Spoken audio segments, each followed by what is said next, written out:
और लंका वालों की महतारी है। सुनने में बड़ा विचित्र विचित्र सा लग रहा है।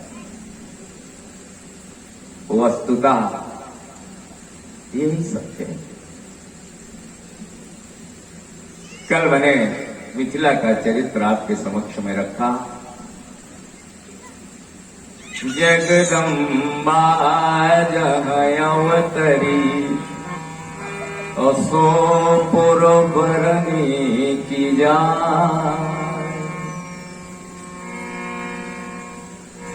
मिथिला की शोभा सीता से है।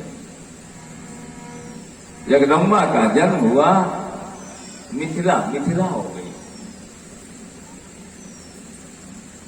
और जब उनका अयोध्या में आगमन हुआ तो गोस्वामी जी ने 6 उपमा लिखी।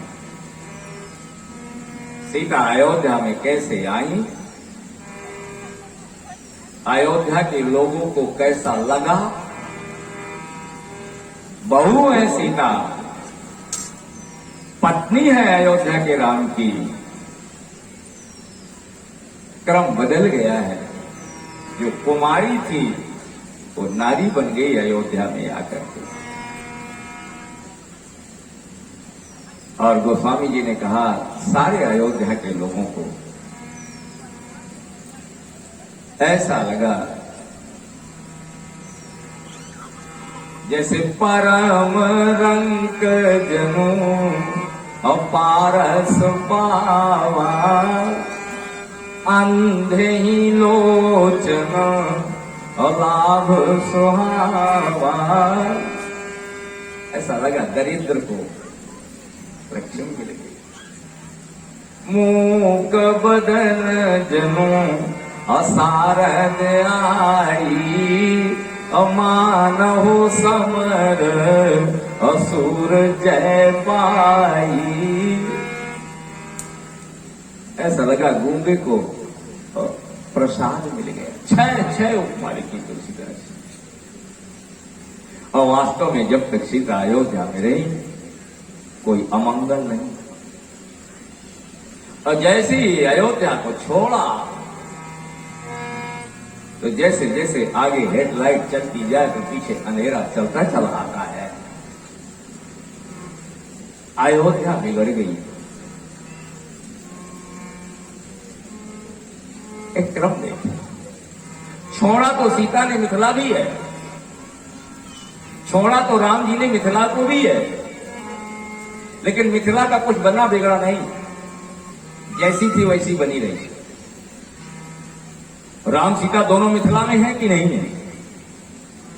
और विदाई हुई तो दोनों ने मिथिला छोड़ दिया कि नहीं छोड़ दिया? और मिथिला का कुछ बिगड़ा? लेकिन राम और सीता ने जब अयोध्या छोड़ दिया तो तुलसीदास जी ने कहा अयोध्या मरघट बन गई। धर्मसान और परिजन जनुभूता। ऐसा लगता था घर मरघट है अयोध्या के। लागत अवध भयावन भारी। अयोध्या देखे नहीं रह जा रही। मानव काल राति अंधियारी। अयोध्या बिगड़ गई। लेकिन जब तक वहां सीता है और राम है तब तक अयोध्या अयोध्या है। सीता ने अपने कर्तव्य का निर्वाह किया। एक बहू का क्या आदर्श है घर में, गोस्वामी जी उसका धर्म लिख रहे हैं। गोस्वामी जी कहते हैं बहू चाहे जितने करोड़पति परिवार से आई हो, उसके घर में 100 नौकर लगे रहे हो बाप के घर में, लेकिन जैसे ही वो ससुराल में आए उसे अपने घर का झाड़ू और पोंछा संभाल लेना चाहिए। कितनी सुंदर बात गोस्वामी जी कह रहे हैं। अब अगर तुम कहो हमारे यहां तो 5 नौकर लगे थे पापा के यहां, लगे रहे होंगे। इस समय आप पापा के घर में नहीं है, इस समय आप पति के घर में हैं। और पति के घर में नौकर भी लगे हों तो भी आपको चौका, बर्तन, झाड़ू, पोछा करना है। सीता ने आते आते चार्ज संभाल लिया।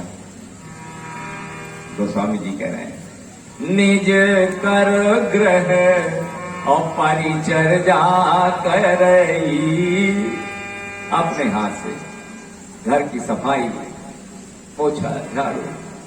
सीता निज कर ग्रह और परिचर्या करई,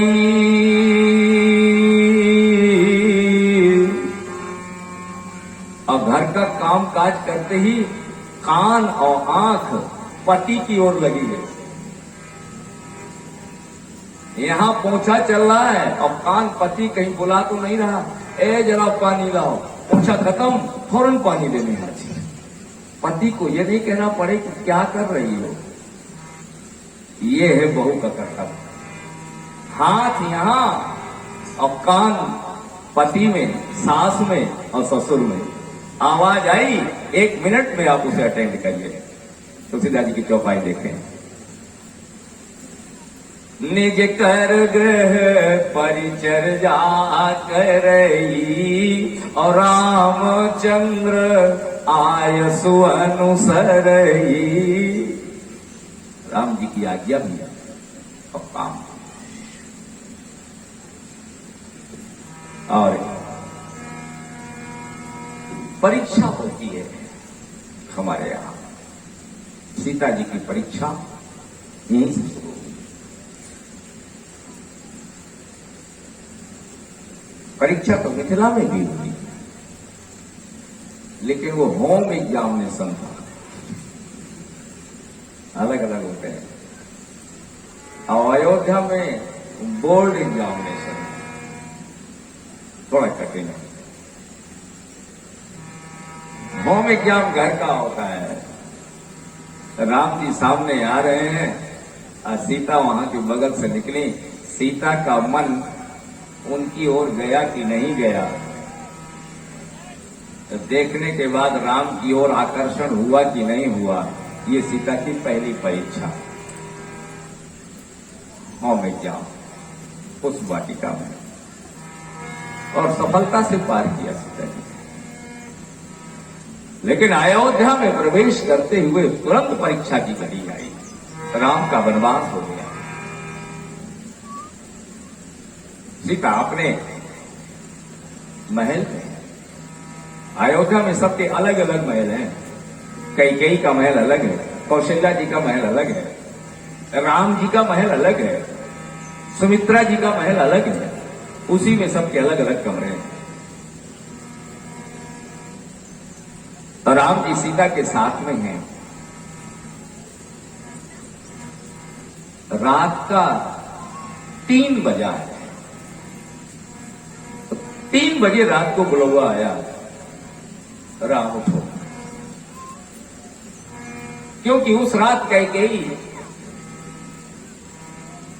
और दशरथ जी के बीच में वरदान का सिलसिला चला। रात 2 वरदान मांगे और दशरथ जी ने कहा मैं मर जाऊंगा। जीवन मोर राम बिना नहीं, कैकेयी मैं मर जाऊंगा।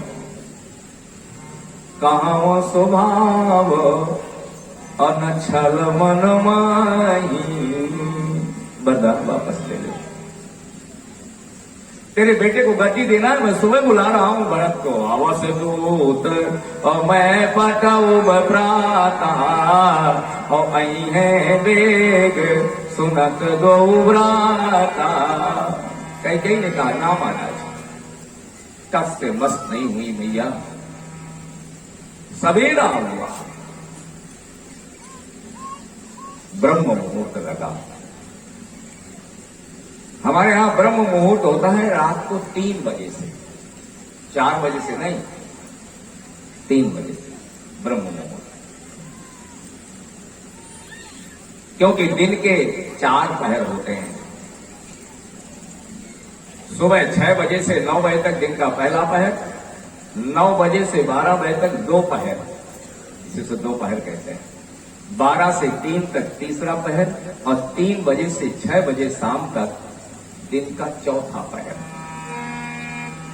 4 पहर।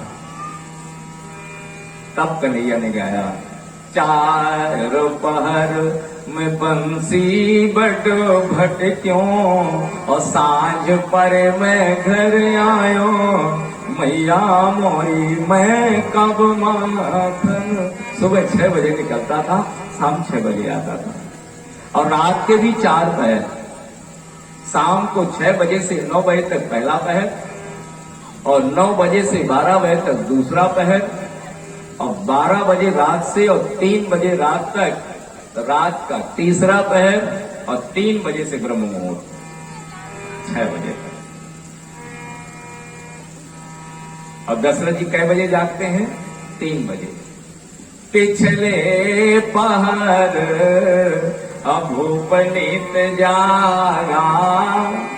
ठीक 3 बजे दशरथ जी अपनी छत की मुड़ेर पर खड़े हो जाते हैं स्नान करके सरयू में, और पूरी प्रजा उनका दर्शन करती है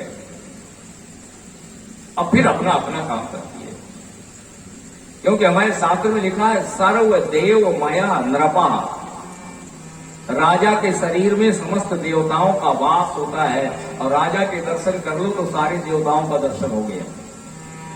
तो अयोध्या की प्रजा पहले दशरथ जी का दर्शन करती है और फिर अपना काम करती है। एक दिन राजा 3 बजे जागा नहीं, जागा तो वो रात भर, लेकिन छत पर नहीं आया, दरवाजे पर दर्शन देने नहीं आया। तो प्रजा ने समझा राजा सो रहा है। और हमारे यहां एक जागने का क्रम है, तो हमने बुला दिया है। इसीलिए शुगर, हार्ट, बीपी, टीपी जाने कितने रोग हो गए। गीता में भगवान कहते हैं, युक्त स्वप्नाव बोधेन। आप योग करें कुछ न करें, केवल सही समय पर सो जाएं 9 बजे, और सही समय पर 3 बजे जाग जाएं। आधे रोग तो आपके वैसे खत्म। लेकिन बहुत लोगों ने अपनी पूरी जिंदगी में उगता हुआ सूर्य नहीं देखा, उगता सूरज देखे नहीं, और 50 साल की उम्र हो गई। जब 8 बजे जगोगे तो सुबह कैसे मिलोगे? जगने का क्रम है। 6 से 9 तक पहला पहर, 9 से लेकर 12 तक दूसरा पहर, 12 से लेकर 3 तक तीसरा पहर। पहले पहर में सब कोई जागे, 9 बजे तक कोई नहीं सोता।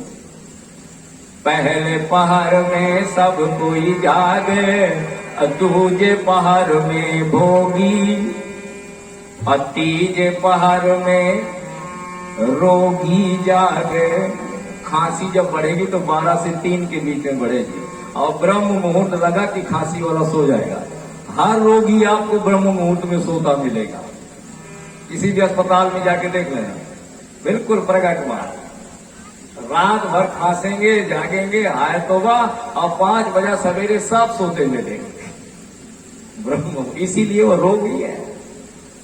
पहले पहर में सब कोई जागे, और दूजे पहर में भोगी, और तीजे पहर में रोगी जागे, चौथे पहर में जोगी। 3 बजे योगी जागेगा। एक दिन दशरथ जी नहीं जागे तो रात भर प्रजा लग गई दरवाजे पर। लोकतंत्र देखे भारत का। अयोध्या की प्रजा प्रधानमंत्री को आदेश कर रही है, सुमंत को, जाओ सुमंत और जगाओ जाई। राजा को जगाओ। 3:30 बज गया, राजा मुड़ेर पे नहीं आया। प्रजा आदेश कर रही है, जाओ। लोकतंत्र है, imperative sentence. Go there, come here, जाओ सुमंत। सुमंत ने कहा, जो आज्ञा। प्रजा से सुमंत कैकेयी के महल में पहुंचे। दशरथ जी जमीन पर निढाल पड़े हैं। कैकेयी सिंघनी की तरह खड़ी है। कैकेयी ने कहा, तुमसे मामला सुलटेगा नहीं। आनहु राम ही वेग बुलाई, और समाचार कब पूछो आई। राम को बुला के लाओ। और आज ब्रह्म मुहूर्त में राम जी सीता जी के साथ अपने महल में हैं, और सुमंत पहुंचे रात के 3:30 बजे। राम सुमंत ही आवत देखा। क्या बात है। इसका मतलब राम जी भी 3 बजे जगे हैं, और जगे न होते तो सुमंत दरवाजा खटखटाते, राम उठो तुम्हें कहीं कहीं बुला रहे। ऐसा नहीं है मानस। राम ने देखा सुमंत आ रहे हैं। राम सुमंत ही आवत देखा, तो आदर कीन और पिता समलेखा। पिता माने प्रणाम किया सिर धर के। तुम्हें मजरी माने बुलाया है राम। पूरी रामचरितमानस में राम जी की चाल बदल गई आज। नहीं तो गोस्वामी जी कहते हैं राम जी का उठना, राम जी का चलना, राम जी का बोलना, राम जी का बैठना सब सहज है। धनुष की ओर चले, सहज ही चले सकल जग स्वामी। सहज चाल है राम जी की, लेकिन आज चाल बिगड़ गई। गोस्वामी जी महाराज कहते हैं राम कुभाती और सचिव संग जाई। कुभाती चल रहे, जल्दी जल्दी भाग रहे हैं। पूरा क्या?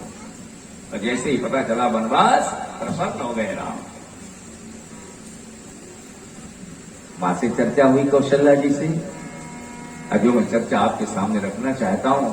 समाचार ते ही समय सुन, असी उठी अकुलाय। जाय सास पद कमल जुग, बंदी बैठ सिरनाय। राम बन जा रहे हैं। सीता ने सुना और अपने महल से निकली अपनी सास के महल में, कौशल्या जी। आदर्श देखे सीता का, बहू के रूप में क्या कर्तव्य है। मिथिला में मैंने बताया कुमारी के रूप में क्या आदर्श था, निर्वाह किया। और अब बहू का कर्तव्य देखें सीता का। जाय सास पद कमल जुग बंदी। कौशल्या जी के चरण कमलों में प्रणाम किया और सिर झुकाकर बैठ गई। और कोई बहू बैठ सकती है क्या? जिसका पति वनवास में जा रहा हो, सामने खड़ा है, आज्ञा मिल चुकी है, कौशल्या जी ने कह दिया है कि राम जाओ 14 साल के लिए, बस वो निकलने वाला है, और बहू चरणों में सिर झुकाकर बैठ गई। बोली, गोस्वामी जी ने कहा ना, बोलना चाहिए। बोले हाँ। बोली और कोई होती तो सीधे, मां मैं क्या सुन रही हूं, तुम बन जा रहे हो क्या? किसने वनवास दिया तुमको? कैसे वनवास हो गया? तुम्हारा तो तिलक होना था। कितने प्रश्न ठोक देती आज की कोई बहू होती। एक ही प्रश्न है, जाय सास पद बंदी। सास के चरणों में नीचे को सिर झुकाकर बैठे। पता है कि राम बिल्कुल जाने ही वाले हैं 14 साल के लिए। चारु चरण नख लेखक धरनी, पांव के नाखून से धरती खोद रहे हैं। साइकोलॉजिकल इफेक्ट, साइकोलॉजी है। माताओं को जब बहुत गमगीन होगी, कोई नहीं मिलेगा रास्ता, तो नीचे को मुंह करके पांव से धरती खोदेंगी नखून से। सीता खोज रहे। चारों चरण नख और लेखक धरनी, नूपुर मुखर। घुंघरू बज गए सीता के। जब नाखून से खोलेंगे घुंघरू बन गए। तो सीधा से पूछा घुंघरू क्यों बजे? बोले घुंघरू कह रहे हैं सीता हमें अपने पांव से अलग न करना। नूपुर मुखर मधुर रव बरनी, हम ही सिय पग अजनी परिहरही। क्योंकि अगर तुम वनवास हो गई तो नूपुर उतार दिए जाएंगे। सीता की ओर नजर पड़ी, सास, ये है सास और बहू का। एक शब्द सीता नहीं बोली, आज जो कुछ बोली वो कौशल्या बोली। राम खामा, ये सीता बैठी है। हाँ हम देख रहे हैं, हमारे उस जमाने में अगर पति सामने खड़ा है तो पत्नी सास से भी बात तो कर सकती है, पति से बात नहीं करेगी। पति पत्नी जब बात करेंगे तो एकांत में करते थे, और माता पिता के सामने पति पत्नी कभी बात नहीं करते थे। ये मर्यादा है, उसका निर्वाह है रामायण। कौशल्या जी कहती हैं बेटा राम, ये सीता को देख रहे हो, पिता जनक भूपाल मणि और ससुर भानुकुल के तू। इनके पिता जनक सम्राटों के सम्राट हैं, और इस सीता के ससुर तुम्हारे पिता सूर्य वंश के सूर्य हैं, और मैं पुनि पुत्र वधु प्रिय पाई, और ऐसी मैंने बहू पाई है। राम जी ने कहा हुआ क्या? बोले बात यह है, मुझे ऐसा लग रहा है कि सीता तुम्हारे साथ जाना चाहती है। अयोध्या कांड पढ़ के देखिए, एक भी लाइन सीता ने नहीं कहा कि राम जी मैं तुम्हारे साथ चलूंगी। सास कह रही है सोई सिय चलन और चाहत बन साथा, आय सुका अहोब रघुनाथा। राम इसके लिए तुम क्या कह रहे हो? ये तुम्हारे साथ जाना चाहती है। एक ने कहा कि सीता ने तो कुछ कहा नहीं कि हमें जाना है।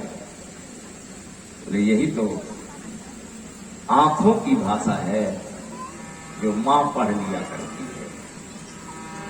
यद्यपि मुख बोलत नहीं पर कहे देत हैं नेत्रों की भाषा पढ़ लिया।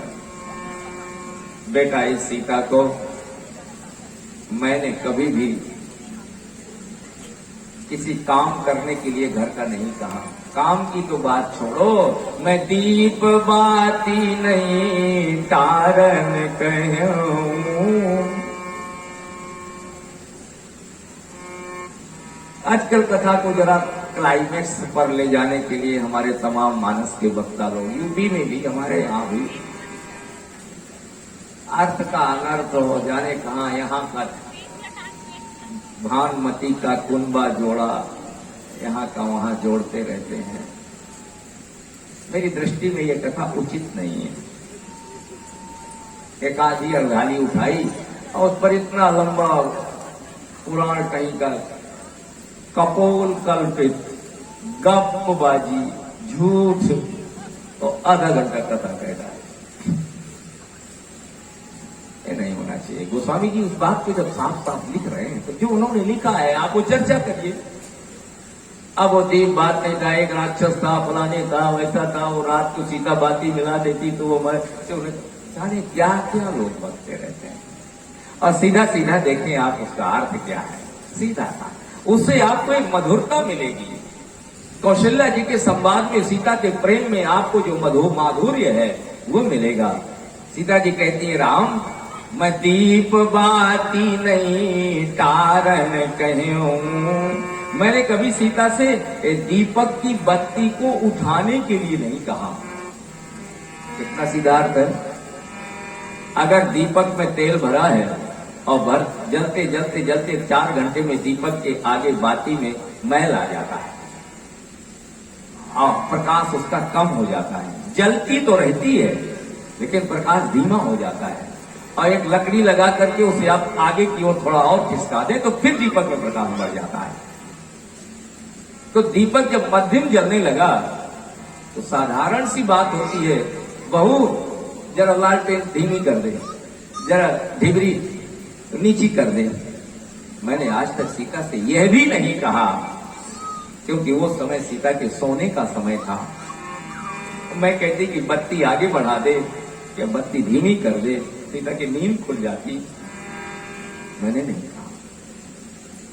कहा। आज पलंग पीठ तजी गोद हिंडोरा, असियन दीन पग यमनि कटोरा।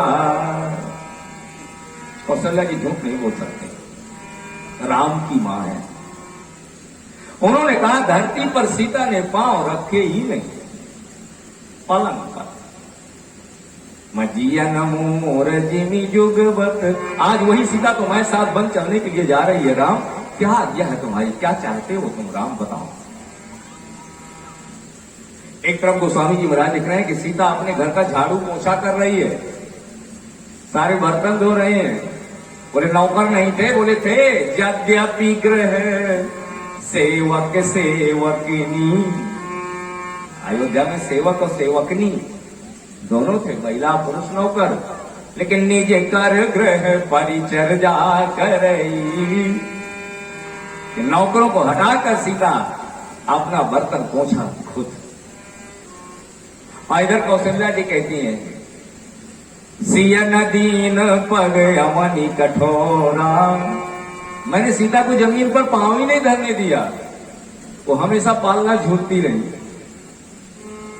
तो दो में से झूठ कौन बोल रहा है? बोले दोनों ही झूठ नहीं बोल सकते।